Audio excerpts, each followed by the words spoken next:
Il est un mot hébraïque que tous les chrétiens de toute obédience connaissent, c'est le mot Amen. Amen a donné le mot hébreu Emouna. Emouna veut dire la foi, mais la foi qui n'est pas une simple croyance. La racine Amen signifie quelque chose sur laquelle nous pouvons placer notre confiance. C'est quelque chose de sûr et de certain. C'est croire en quelque chose de fondé. En français, le mot croire a perdu de sa signification.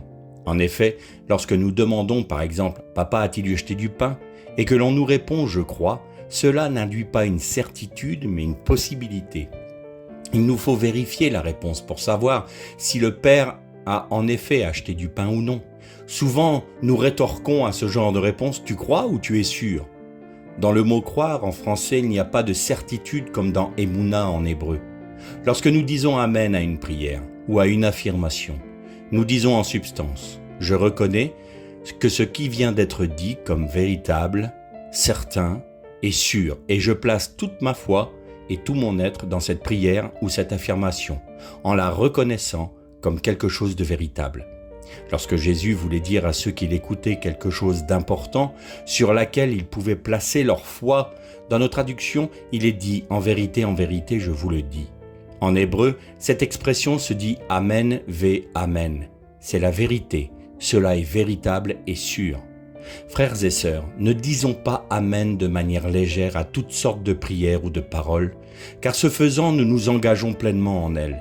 Lorsque nous disons « Amen » à la parole de Dieu, nous proclamons « Cela est véritable » et nous plaçons toute notre foi dans cette parole. Nous la prenons pour fondement de notre foi, justement, notre Emouna. Cependant, la racine « Amen » donne un autre mot également en hébreu, et ce mot c'est le mot « Mammon ».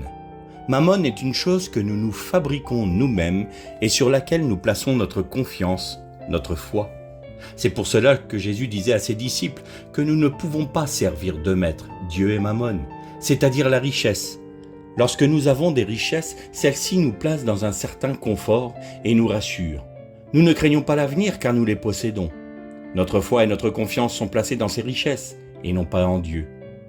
Ces richesses que nous avons accumulées et qui nous rassurent. Si Dieu nous demande de les abandonner, alors bien souvent, cela nous effraie, voire nous terrorise. Et nous sommes comme le jeune homme riche, nous repartons tout tristes. Cependant, nos richesses ne sont pas forcément matérielles.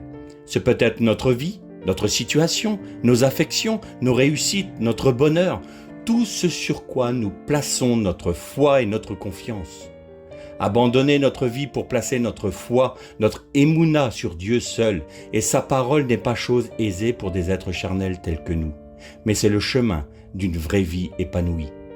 Nous ne pouvons trouver la plénitude d'une vie accomplie que dans un abandon total à Dieu en Jésus-Christ, en nous plaçant et en plaçant notre Emouna sur ce qu'il a dit et fait. Nous avons tendance à penser que nous devons fabriquer nous-mêmes l'objet de notre foi et de notre confiance, et parfois cela peut être nos activités spirituelles.